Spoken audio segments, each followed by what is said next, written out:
Assalamualaikum warahmatullahi wabarakatuh. Perkenalkan, nama saya Rahya Kepargraha. Di sini saya akan mempresentasikan hasil tugas kerja saya di minggu kedua magang di UBIK.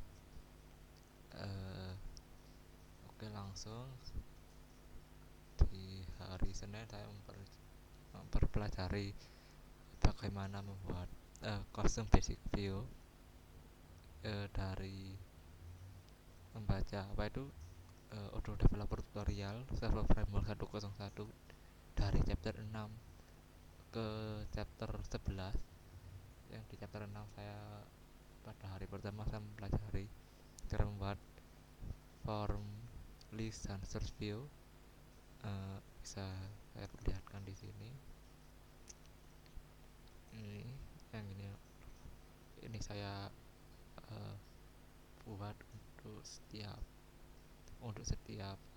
model memiliki file view yang setara.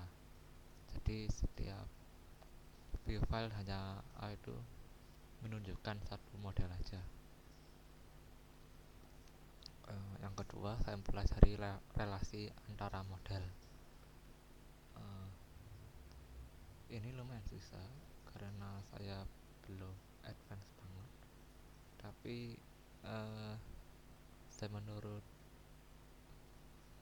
Odo ini ya tidak terlalu susah sih.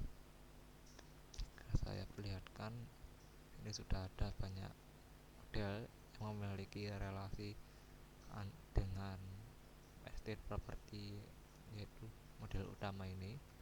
Bisa saya perlihatkan.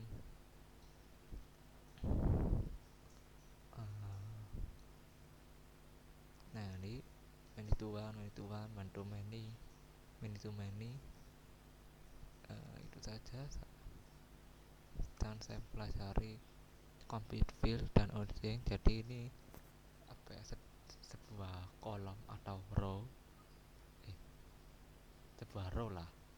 sebuah data yang isinya atau nilainya itu bergantung dengan nilai lainnya. Ini bisa saya lihatkan.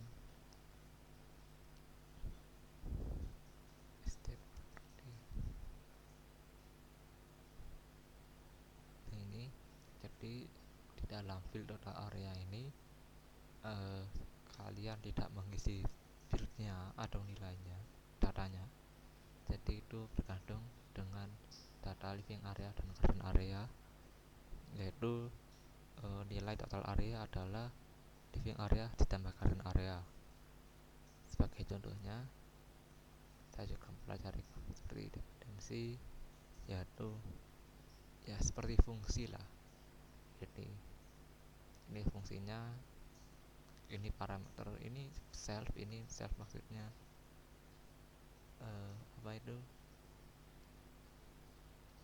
yang self estate property, yaitu field estate property. Dan ini record adalah kalau lebih mudah dibahas itu seperti sebuah objek, yang objek itu adalah semua data yang berada di estate property ini. Jadi record total area, jadi record data yang itu namanya total area. Ini juga saya buat lagi. Yang kedua ada inverse function.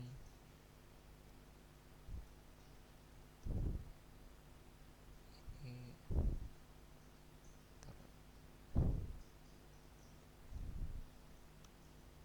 inverse function di estate property over. Nah, jadi ini adalah ada sebuah field yang namanya deadline, tanggal deadline. Yang di sini kamu bisa, yaitu ada sebuah compute, ya ini juga ada field compute, tapi juga ada field inverse.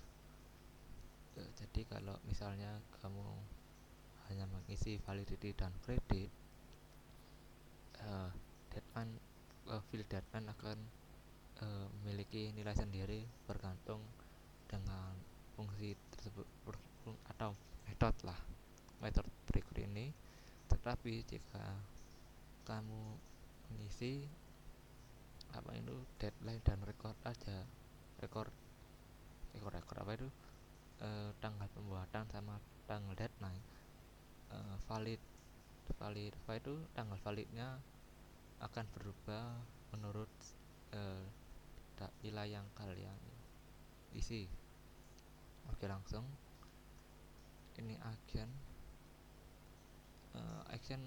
apa ya, lebih kalau ini sudah dibuat setiap modul memiliki action, tapi kalau ini seperti yang di seperti sesuatu action, bedanya itu yang dilakukan kalau mengeklik tombol gitu.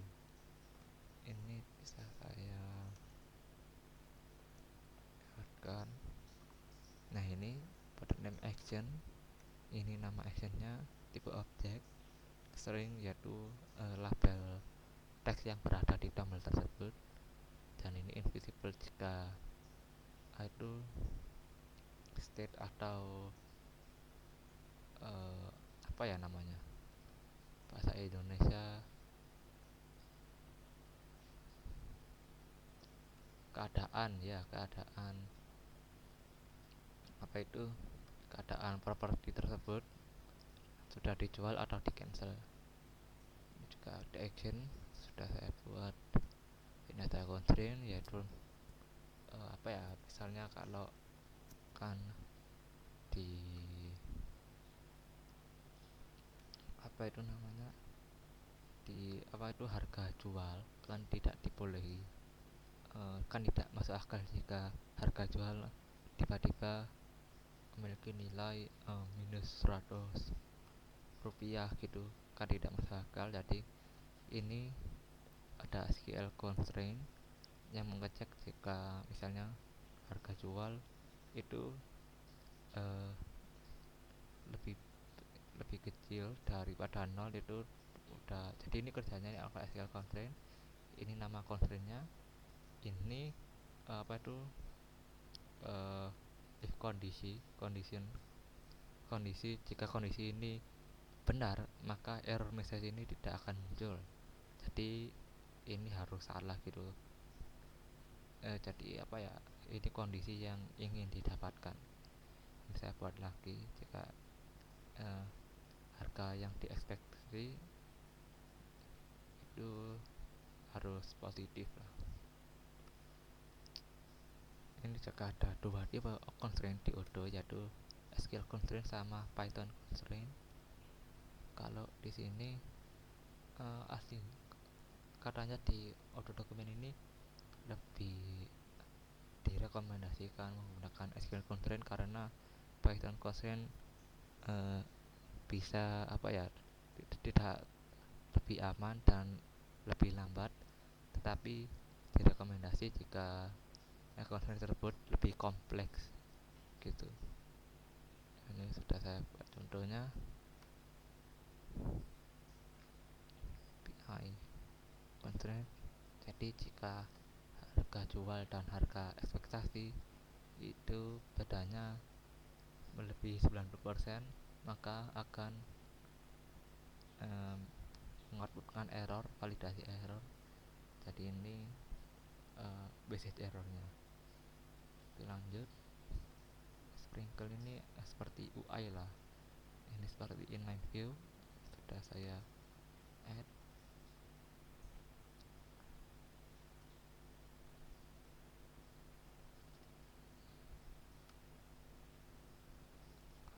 Type dan ya semua lah. List order ini sudah saya buat, ini order semua data yang berada di tabel tersebut atau model tersebut. Ordernya, listnya dari mana, ini dari nama, descending price, ini ID-nya dari bawah. Ini juga atribut, misalnya warna teks sama list, terus di list juga, dan search lumayan gampang lah. Terus itu sampai sampai Rabu. Di hari Kamis saya memperbaiki UI tahun UI CRAD atau Grade Rate Update Delete mengenai tagihan siswa. Nah ini saya memperbaiki ini. Ini akan saya tunjukkan.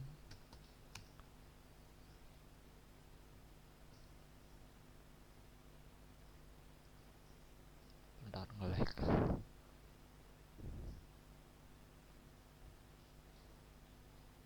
Jika kita pergi ke keuangan, aktivasi aktivitas siswa tagihan santri,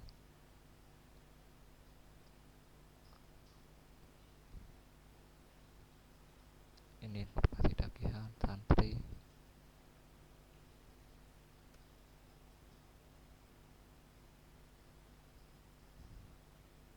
tagihan santri.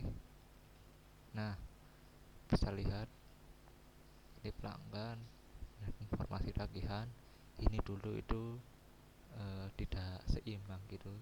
Jadi di kiri hanya ada nama pelanggan, kartu, nama, dan di kanan salah. Kalau di kanan itu ada dua, sama tagihan sama BSI Smart Billing. Jadi tanggal faktur ini tiga ini dan ini itu semua di kanan sendiri, yang di kiri ini kosong. Jadi kurang seimbang lah. Dan itu saja, terima kasih. Eh, Mohon maaf jika ada salah kata. Wassalamualaikum warahmatullahi wabarakatuh.